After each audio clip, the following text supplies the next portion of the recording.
최근 토트넘 구장에서 포착된 한 영상이 전 세계적으로 큰 화제를 모으고 있습니다. 바로 손흥민이 영국의 현 국왕인 찰스 3세와 악수를 나누는 장면이었습니다.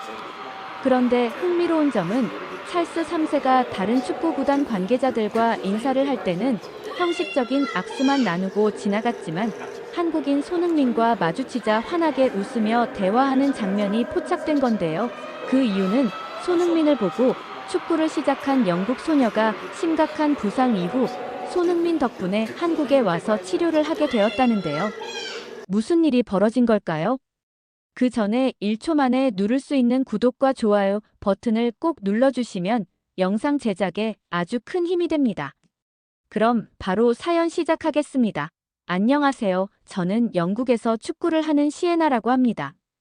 오늘도 손흥민 선수를 동경하며 축구 연습을 하고 있었습니다. 축구공이 내 발끝에서 떠나 골대를 향해 날아갔어요. 그리고 골망이 출렁이는 순간 나는 두 팔을 번쩍 들어 올렸습니다. 버밍엄의 작은 동네 공원에서 친구들과 함께하는 축구는 내 하루 중 가장 행복한 시간이었어요. 시에나, 너 정말 잘한다. 다음에 우리 팀 할래? 남자애들이 내게 다가와 엄지를 치켜 세우며 말했습니다. 15살 나이에 남자애들과 어울려 축구를 한다는 건 어쩌면 특별한 일일 수도 있었지만 나에겐 그저 자연스러운 일상이었어요. 어릴 때부터 외할아버지와 함께 공을 차며 자랐으니까요. 오늘도 멋진 골이었어, 우리 손녀. 집에 돌아오니 외할아버지가 현관문 앞에서 기다리고 계셨습니다. 버밍엄 시티의 열렬한 팬인 외할아버지는 내가 축구를 좋아하는 걸 누구보다 기뻐하셨어요. 아마 아들이 없으셔서 그런 것 같기도 했지만 그건 중요하지 않았습니다. 외할아버지와 나는 축구라는 공통점으로 늘 대화가 끊이질 않았으니까요. 엄마는 아직 안 오셨어? 응, 오늘도 야근이래. 제시카가 전화해서 조금 늦을 거라고 했어. 외할아버지는 항상 엄마를 이름으로 불렀어요. 물론 딸이지만 그게 외할아버지의 방식이었습니다. 엄마는 혼자서 나를 키우느라 항상 바빴어요. 버밍엄의 한 회사에서 일하며 생계를 꾸려가는 엄마를 보면 가끔 미안한 마음이 들기도 했지만 엄마는 늘 시에나가 있어서 행복하다고 말했습니다. 하지만 15살이 되면서 뭔가 달라지기 시작했어요. 어느 날 엄마가 쇼핑을 다녀오더니 큰 봉투를 내밀었습니다. 시에나, 이거 어때? 이번에 예쁜 원피스가 나와서 하나 샀어. 어쩌면 그건 우리 사이에 생긴 벽을 허물고 싶은 마음이었을지도 몰라요. 외할아버지, 저 엄마 마중 나갈게요. 회사까지 걸어갔다 올게요. 밖이 추운데.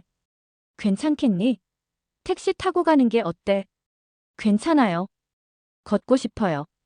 봉투 안에는 분홍색 원피스가 들어있었어요. 레이스가 달린 전형적인 소녀 스타일의 옷이었습니다. 순간 가슴속에서 뜨거운 것이 올라왔어요. 엄마도 날 아들처럼 생각하냐고. 내가 축구한다고 해서 이런 옷을 사는 거야? 난 이런 거 안 입어. 그 말을 내뱉는 순간 엄마의 표정이 굳어지는 걸 봤어요. 하지만 그땐 내 감정을 주체할 수 없었습니다. 방문을 쾅 닫고 들어가 이불을 뒤집어 썼어요. 그날 이후로 엄마와 나 사이에는 보이지 않는 벽이 생겼습니다. 우리는 같은 집에 살지만 점점 대화가 줄어들었어요. 그날은 평소보다 더 쌀쌀했어요. 가을바람이 거리에 낙엽을 휘몰아치는 저녁, 엄마가 야근한다는 문자를 받았습니다. 문자에는 시에나, 오늘은 늦을 것 같아. 집에서 기다리고 있어라고 적혀 있었어요. 하지만 갑자기 엄마가 보고 싶어졌습니다. 버밍엄의 저녁거리는 사람들로 북적였습니다. 퇴근길 인파 속에서 엄마의 회사 방향으로 걸어가는데 갑자기 신호등이 바뀌었어요. 초록불이 켜지자 나는 서둘러 길을 건너기 시작했습니다. 그 순간이었어요. 빨간 차 한 대가 신호를 무시하고 끼어들었습니다. 나는 차의 헤드라이트 불빛에 눈이 멀어 잠시 움직일 수 없었어요. 그리고 조심해. 누군가의 외침이 들렸지만 이미 늦었습니다. 강한 충격과 함께 몸이 허공으로 날아갔어요. 아스팔트에 부딪히는 순간 오른쪽 팔에 참을 수 없는 통증이 느껴졌습니다. 주변이 갑자기 어두워지더니 사람들의 소리가 희미하게 들려왔어요. 구급차 불러요. 저 아이 팔이 피가 많이 나요. 눈을 떴을 때는 이미 병원 응급실이었습니다. 하얀 천장과 소독약 냄새, 그리고 엄마의 울음소리가 들렸어요. 시에나, 괜찮아. 엄마가 여기 있어. 엄마의 눈은 붉게 충혈되어 있었고 손은 차갑게 떨리고 있었습니다. 내 오른쪽 팔은 두꺼운 붕대로 감겨 있었어요. 팔이 아파요. 의사 선생님이 곧 오실 거야. 조금만 참아, 응. 다음 날 의사는 심각한 표정으로 말했습니다. 오른팔에 심각한 찰과상을 입었고 피부 이식 수술이 필요하다고 했어요. 수술은 무사히 끝났지만 결과는 충격적이었습니다. 팔에는 크고 울퉁불퉁한 흉터가 남았어요. 거울에 비친 내 팔을 보는 순간 눈물이 왈칵 쏟아졌습니다. 이게 뭐야? 내 팔이 이렇게 된 거야? 엄마는 아무 말도 하지 못했어요. 그저 내 어깨를 감싸 안으며 함께 울었습니다. 그날부터 내 삶은 완전히 달라졌어요. 더 이상 축구를 할 수 없었고 반팔을 입을 수도 없었습니다. 친구들을 만나는 것도 피했어요. 내 흉터를 보면 아이들이 뭐라고 할지 두려웠으니까요. 수술 후 2주가 지났을 때 학교에 돌아가야 했어요. 하지만 나는 갈 수 없었습니다. 시에나, 오늘은 학교에 가야 해. 이미 2주나 결석했잖아.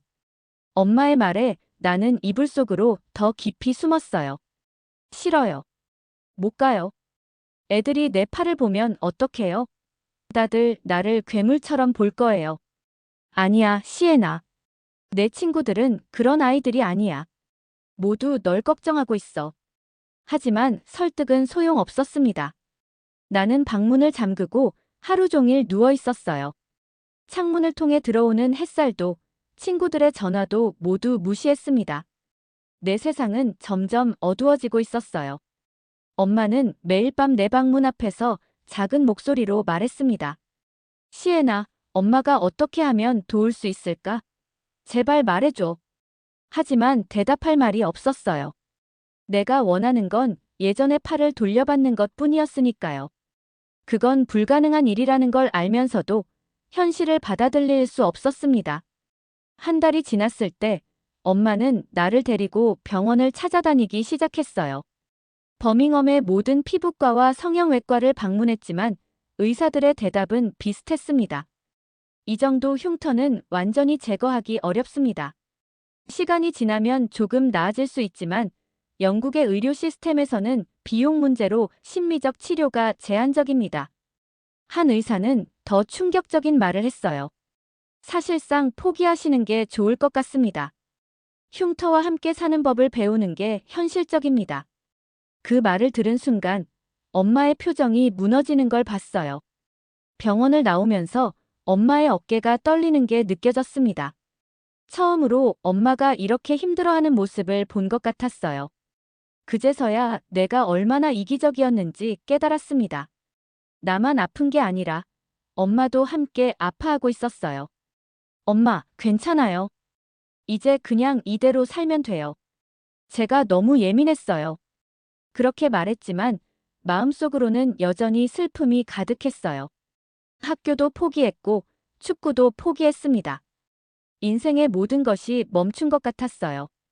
우울한 나날이 계속되던 어느 날 외할아버지가 흥분한 목소리로 전화를 걸어왔습니다. 시에나, 텔레비전 봤니? 손흥민 인터뷰 말이야. 손흥민이요? 토트넘 선수 말씀하시는 거예요?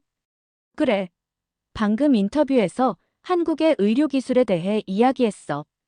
특히 흉터 치료가 세계적 수준이라고 하더라고. 아시아인들이 흉터에 민감해서 그쪽 기술이 발달했다나 뭐라나. 외할아버지의 말에 처음에는 별 관심이 없었어요.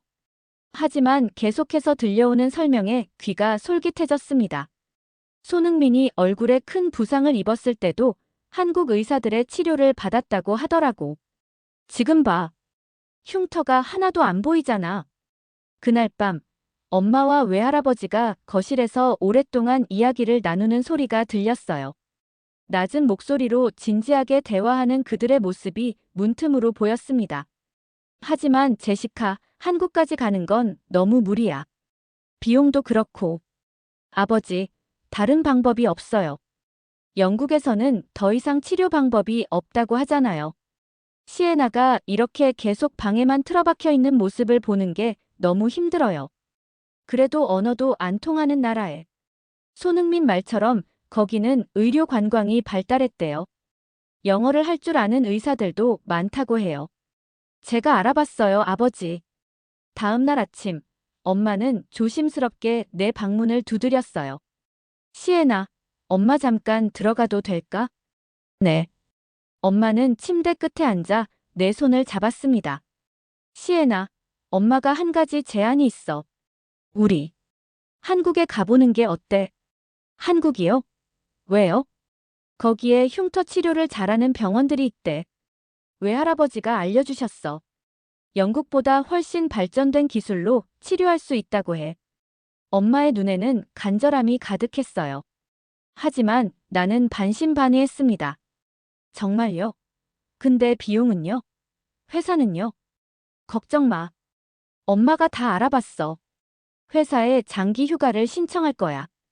비용도 영국에서보다 훨씬 저렴하대. 내가 다시 웃는 모습을 보고 싶어, 시에나. 그 순간 오랜만에 가슴속에서 작은 희망이 싹 텄어요. 어쩌면 정말 가능할지도 모른다는 생각이 들었습니다. 한번 가볼까요? 엄마의 얼굴에 환한 미소가 번졌어요. 그 미소를 보니 나도 모르게 웃음이 나왔습니다. 오랜만에 느끼는 기분이었어요. 인천공항에 도착했을 때 첫 느낌은 모든 것이 다르다였어요. 공기부터 사람들의 말투, 음식 냄새까지 모든 게 낯설었습니다. 하지만 이상하게도 두렵지 않았어요. 오히려 기대감이 더 컸습니다. 엄마, 여기 정말 깨끗하네요. 공항이 너무 멋져요. 그러게. 생각보다 훨씬 현대적이네. 서울 시내로 들어가는 동안 창밖으로 보이는 고층 빌딩들과 밤하늘을 수놓는 네온 사인들이 인상적이었어요. 영국의 버밍엄과는 전혀 다른 풍경이었습니다. 다음 날 아침, 우리는 미리 예약해둔 강남의 흉터 전문 병원을 찾았어요. 병원 로비에 들어서자 깔끔한 인테리어와 최신식 장비들이 눈에 들어왔습니다. 안녕하세요. 제시카님과 시에나님이시죠? 기다리고 있었습니다. 놀랍게도 접수 간호사가 유창한 영어로 우리를 맞이했어요. 엄마와 나는 서로를 바라보며 안도의 표정을 지었습니다. 의사 선생님이 곧 상담해 주실 거예요. 잠시 기다려주세요. 기다리는 동안 병원 브로셔를 살펴봤어요. 흉터 치료에 대한 다양한 방법과 성공 사례들의 사진이 실려 있었습니다. 그 중에는 나보다 더 심각한 흉터를 가진 사례도 있었고, 치료 후에는 거의 표시가 나지 않을 정도로 회복된 모습이었어요. 정말 가능한 걸까? 의문이 들던 찰나 젊은 의사가 진료실로 우리를 안내했습니다. 안녕하세요. 저는 김민석 의사입니다. 영국에서 오셨다고 들었습니다. 김 의사는 미국에서 공부했다며 우리에게 친절하게 치료 과정을 설명해 주었어요. 내 팔의 흉터를 꼼꼼히 살펴본 후 그는 희망적인 말을 해주었습니다. 시에나의 흉터는 충분히 개선할 수 있습니다. 완전히 없애기는 어렵지만 지금보다 80% 이상 흔적을 줄일 수 있을 겁니다. 약 6개월 정도의 치료 기간이 필요하지만 결과는 분명 만족스러울 거예요. 의사의 말에 나는 숨을 크게 들이마셨어요. 80%라니. 상상도 못했던 수치였습니다. 정말 가능한가요? 네, 가능합니다. 한국의 레이저 기술과 특수 드레싱 방법은 세계적인 수준이에요. 영국에서는 아직 도입되지 않은 치료법이 많습니다. 김 의사는 태블릿으로 치료 과정과 비용에 대해 자세히 설명해 주었어요. 영국에서의 견적보다 훨씬 저렴한 금액이었습니다. 그리고 시에나에게 가장 중요한 소식이 있어요. 치료가 끝나면 반팔을 입어도 전혀 문제 없을 겁니다. 다시 축구도 할 수 있고요. 그 말을 들은 순간 나도 모르게 눈물이 흘렀어요. 엄마도 내 손을 꼭 잡으며 울기 시작했습니다. 반팔을 입을 수 있다고요? 정말요? 네, 확실합니다. 치료 계획에 서명하면서 엄마의 얼굴에서 오랜만에 편안한 미소를 봤어요. 그날 저녁 호텔로 돌아오는 길에 엄마는 회사에 전화를 걸었습니다. 네, 6개월 정도 필요할 것 같습니다. 정말 감사합니다. 원격으로 할 수 있는 일이 있으면 기꺼이 하겠습니다. 전화를 끊은 엄마는 환하게 웃으며 말했어요.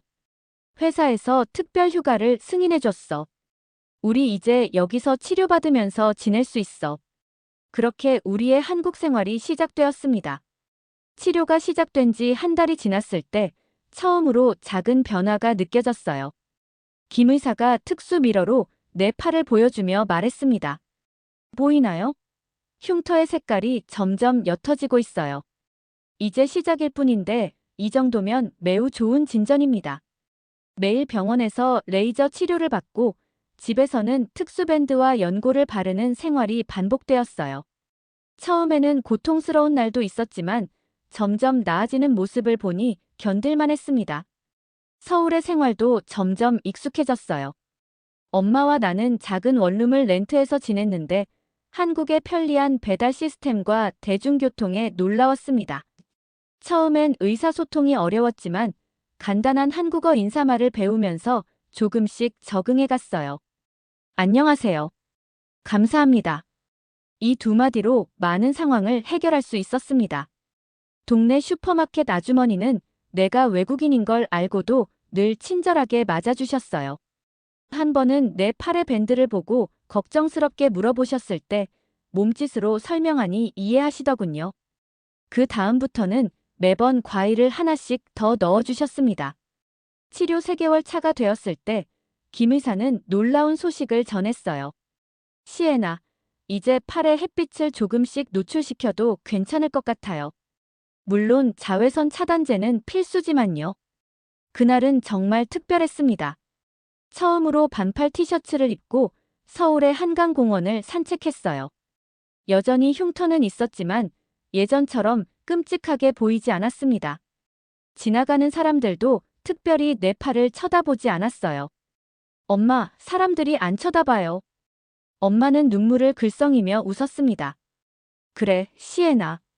내가 다시 웃는 모습을 보니 엄마는 정말 행복해. 어느 날 공원에서 또래 아이들이 축구를 하는 모습을 봤어요. 한참 지켜보고 있는데 한 남자아이가 다가와 영어로 물었습니다. 축구 좋아해요? 같이 할래요? 망설이던 나는 용기를 내어 고개를 끄덕였습니다. 처음으로 다시 축구공을 발로 차는 순간 모든 걱정이 사라졌어요. 내 몸은 여전히 축구를 기억하고 있었습니다. 그날 이후로 일주일에 2번씩 공원에서 그 아이들과 만나 축구를 했어요. 치료 5개월 차에 접어들 무렵 김 의사는 놀라운 발전에 매우 만족했습니다. 생각보다 훨씬 빠르게 회복되고 있어요. 흉터의 90% 이상이 개선되었습니다. 정말 놀라운 결과예요. 거울 속에 비친 내 팔은 거의 정상적으로 보였어요. 약간의 흔적은 있었지만 멀리서 보면 알아채기 힘들 정도였습니다. 감격스러운 마음에 김 의사에게 큰 절을 했어요. 그는 웃으며 고개를 저었습니다. 이건 다 시에나의 노력 덕분이에요. 치료법을 잘 따라준 덕분이죠. 한국에서의 6개월은 순식간에 지나갔습니다. 마지막 치료를 마치고 김 의사는 기념 사진을 찍자고 했어요. 사진 속에는 환하게 웃고 있는 나와 엄마 그리고 의료진들이 있었습니다. 영국으로 돌아가도 이제 문제 없을 거예요. 앞으로 몇 가지 주의사항만 지키면 됩니다. 떠나기 전날 우리는 한국에서 마지막 식사를 했어요. 비빔밥과 김치찌개, 처음엔 익숙하지 않았지만 이제는 제일 좋아하는 음식이 되었습니다. 엄마, 한국에 와서 정말 다행이에요. 그래, 시에나. 정말 다행이야. 버밍엄의 공항에 도착했을 때 외할아버지가 활짝 웃으며 기다리고 계셨어요. 우리를 보자마자 외할아버지는 큰 소리로 외쳤습니다. 우리 시에나가 돌아왔구나. 어디 보자. 저는 자신있게 팔을 내밀었어요. 외할아버지는 놀란 표정으로 내 팔을 자세히 살펴보셨습니다. 믿을 수가 없구나. 정말 거짓말 같아. 흉터가 거의 안 보인다. 집으로 가는 길에 외할아버지는 계속해서 한국에 대해 물어보셨어요. 특히 손흥민에 관한 얘기를 들려달라고 하셨지만 사실 저는 한국에서 치료받느라 그를 만나지는 못했습니다. 하지만 한국 사람들이 그를 얼마나 자랑스러워하는지는 충분히 느낄 수 있었어요. 외할아버지, 제가 선물 하나 가져왔어요. 저는 가방에서 조심스럽게 포장된 상자를 꺼냈습니다. 외할아버지는 호기심 가득한 눈으로 상자를 열었어요. 이게 토트넘 유니폼이잖아. 그것도 손흥민의. 네, 7번이요. 외할아버지가 좋아하실 줄 알았어요. 외할아버지의 눈가에 눈물이 맺혔습니다. 그리고는 갑자기 중요한 사실을 기억해낸 듯 말씀하셨어요. 아, 맞다. 나 이제 토트넘 팬이 됐어. 버밍엄 시티는 이제 그만. 손흥민의 나라에서 내 손녀를 치료해줬으니 이젠 토트넘이 내 팀이야. 우리 모두 크게 웃었습니다. 집에 도착하자 외할아버지는 벽에 걸려있던 버밍엄 시티 스카프를 내리고 새로 산 토트넘 스카프를 걸었어요. 첫 주말, 저는 용기를 내어 옛 친구들에게 연락했습니다. 처음에는 긴장했지만 친구들은 저를 반갑게 맞아주었어요. 시에나, 너 진짜 많이 변했다. 팔이 거의 정상이네. 한국 의사들이 정말 대단했어. 엄마가 용기를 내서 한국까지 데려가 주셨지. 친구들은 제가 다시 축구를 할 수 있는지 물었고 저는 자신있게 대답했습니다. 당연하지. 내일부터 연습 시작할 거야. 학교 축구부에도 다시 지원할 거고. 학교로 돌아가는 첫날, 많은 아이들이 저를 쳐다봤어요. 하지만 이번에는 흉터 때문이 아니라 제가 한국에서 돌아왔다는 사실 때문이었습니다. 수업 중에 선생님이 저를 소개하셨어요. 여러분, 시에나가 돌아왔습니다. 한국에서 치료를 잘 받고 왔다고 하네요. 모두 환영해 줍시다. 아이들의 박수 소리가 교실에 울려 퍼졌습니다. 그 순간 제 마음속에 있던 두려움이 완전히 사라졌어요. 일주일 후, 저는 학교 축구부 선발 테스트에 참가했습니다. 6개월 동안 연습을 못했지만 한국에서 공원에서 축구를 했던 경험이 도움이 되었어요. 코치는 제 실력을 보고 놀라워했습니다. 시에나, 내가 이렇게 잘할 줄 몰랐어. 축구부에 다시 온 것을 환영해. 그날 저녁, 우리 가족은 특별한 저녁 식사를 했어요. 엄마는 한국에서 배운 레시피로 비빔밥을 만들었고 외할아버지는 토트넘 유니폼을 입고 나타나셨습니다. 이 맛있는 음식을 먹으니 한국이 생각나는구나. 정말 고마운 나라야. 엄마는 웃으며 말했어요. 한국 의료기술이 이렇게 발전했는지 몰랐어요. 정말 감사할 따름이에요. 저는 창밖을 바라보며 지난 6개월을 생각했습니다. 사고 당시엔 인생이 끝난 것 같았지만 지금은 모든 것이 새롭게 시작된 기분이었어요. 엄마, 외할아버지, 저는 이제 무엇이든 할 수 있을 것 같아요. 제 꿈을 다시 찾았어요. 저는 밝게 웃으며 말을 이었습니다. 앞으로는 어떤 어려움이 와도 이겨낼 수 있을 것 같아요. 한국에서의 경험이 저에게 용기와 희망을 줬어요. 외할아버지는 자랑스러운 표정으로 말씀하셨어요. 우리 시에나가 정말 크게 성장했구나. 이제 내 앞날에는 밝은 일들만 가득할 거야. 엄마는 내 어깨를 감싸며 눈물을 글썽였습니다. 시에나, 내가 행복한 게 엄마에겐 세상에서 가장 중요한 일이야. 한국에서의 시간이 우리 가족에게 새로운 희망을 준 것 같아. 그날 밤, 저는 일기장에 이렇게 적었습니다. 오늘부터 새로운 시작이다. 더 이상 내 흉터를 부끄러워하지 않을 것이다. 그것은 이제 내 삶의 한 부분일 뿐, 내가 누구인지를 정의하지 않는다. 한국에서의 치료, 엄마의 사랑, 외할아버지의 응원 덕분에 나는 다시 태어났다. 이제 나는 어떤 꿈이든 이룰 수 있다. 창문을 통해 들어오는 달빛 아래 저는 미소를 지었습니다. 내일은 또 다른 날이 시작될 테니까요. 그리고 그날은 분명 오늘보다 더 빛날 것입니다.